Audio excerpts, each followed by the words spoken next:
Under the three gaps where the Venetian lagoon meets the open Adriatic Sea, there are 78 hollow steel gates lying flat on the seafloor, doing nothing at all until a storm tide is coming.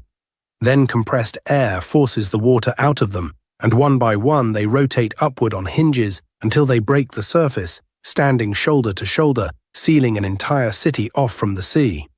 This past winter alone, they stood up 30 times in 23 days.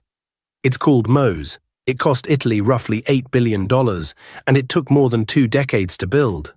And once, the one-time engineers trusted it least, with the fewest hours of experience behind it, it didn't rise at all. Venice sits on more than 100 low islands inside a shallow lagoon, and it has always flooded. But 2 slow, compounding problems have made that flooding worse every decade. The city itself is sinking, its wooden-piled foundations settling, and groundwater drawn out from beneath it.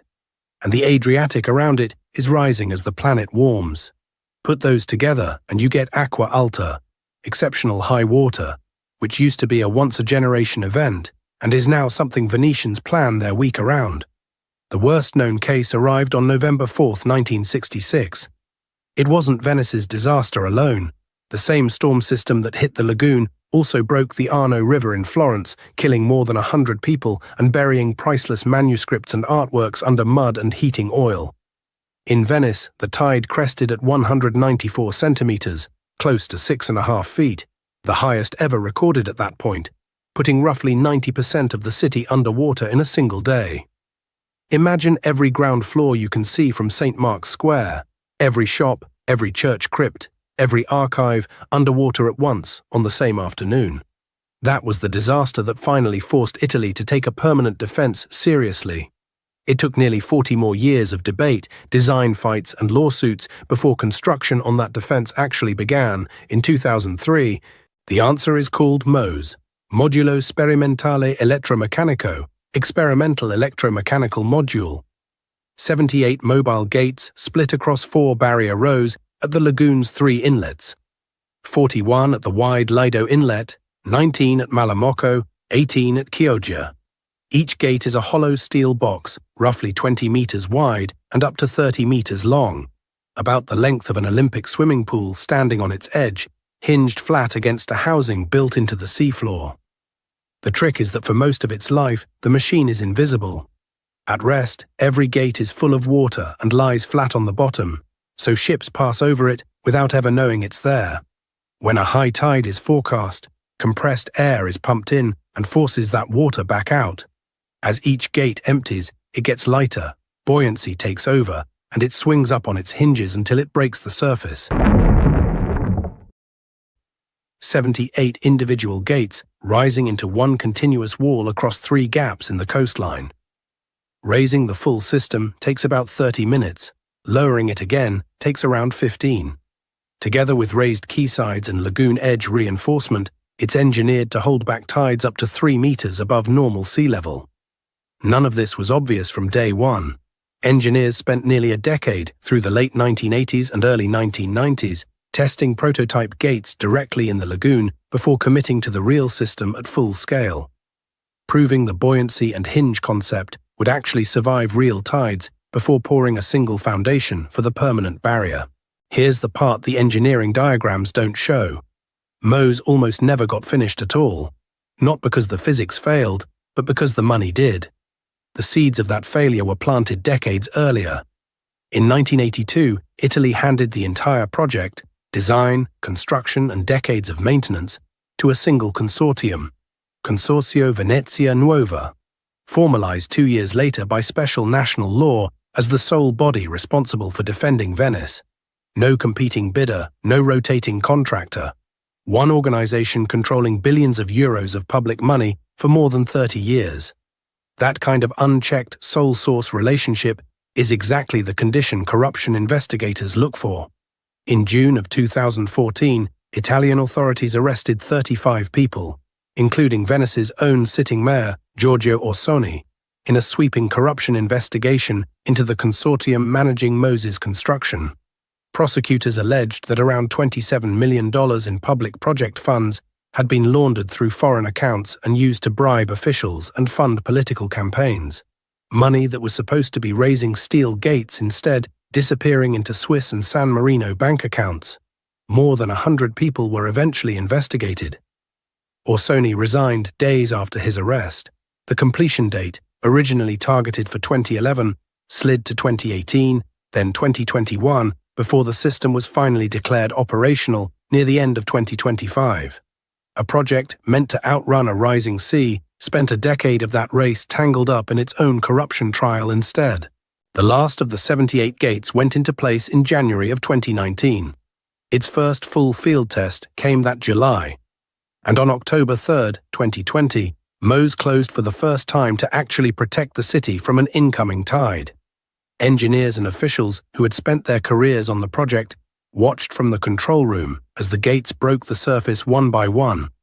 For the first time in the city's 1,500-year relationship with the sea, something stood between Venice and an incoming tide by design, not by luck. It worked. St. Mark's Square, which floods at anything above roughly 3 feet of tide, stayed dry while the barrier held the Adriatic out. After 22 years, 2 decades of lawsuits, and a corruption scandal that arrested the mayor overseeing it, the machine that was supposed to save Venice had just saved Venice. For those first weeks, MOSE looked like a clean engineering triumph. But the system that protects Venice doesn't decide on its own when to rise. A human forecasting team has to predict the tide hours ahead and give the order, because raising and lowering the gates takes about 45 minutes round trip. No time to react once water is already pouring in. For those first 61 days, the system's real test wasn't the sea. It was the humans watching the sea, the same small team racing a tide that doesn't wait for certainty.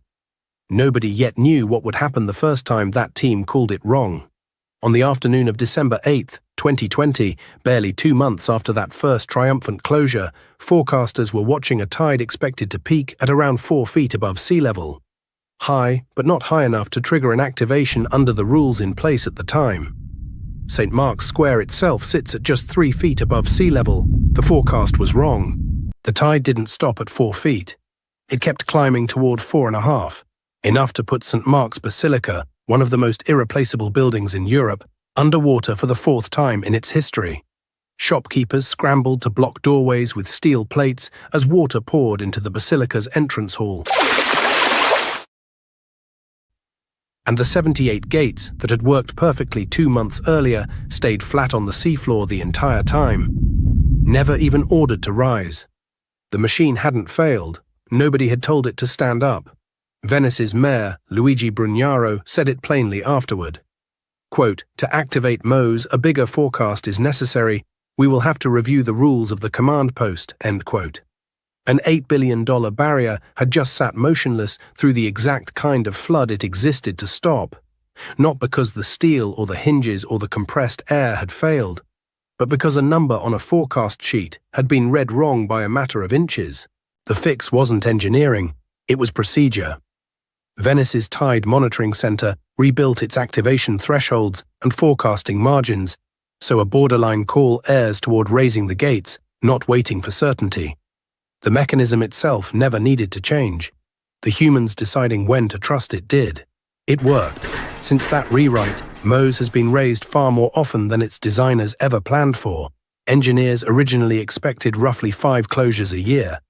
The real number blew past that almost immediately, with over 150 closures logged by 2026 across the system's operating life.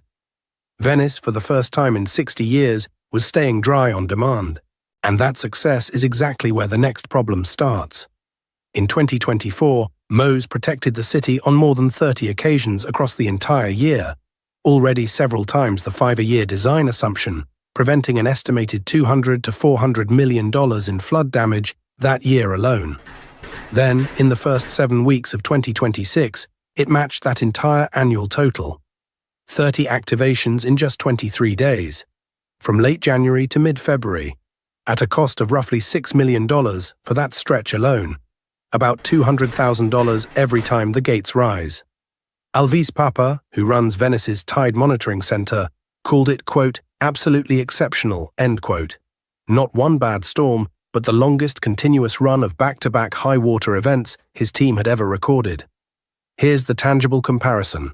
A barrier engineered to close roughly once a month, at most, during storm season is now closing more often than most people take out the trash. MOSE was built to hold back a storm tide for a few hours at a time, sealed shut, then opened again to let the lagoon breathe.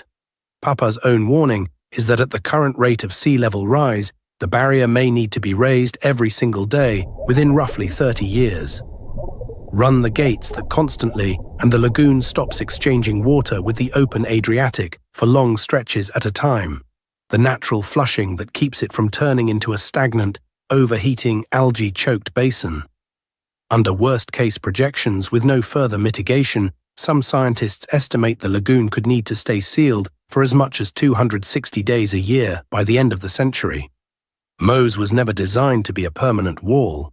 It was designed to buy time during occasional emergencies, and the emergencies stopped being occasional years ahead of schedule.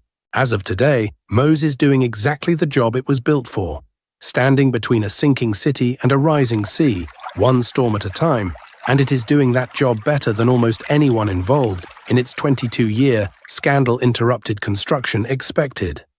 Alvise Papa has said plainly that without it, Venice would have been, quote, on its knees, end quote, this past winter.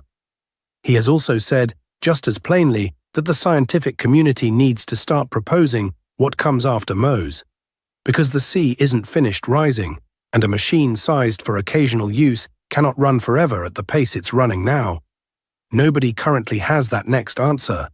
For now, a city built on wooden piles in a shallow lagoon is staying dry by standing 78 steel gates up out of the sea, more and more often with no ceiling yet in sight.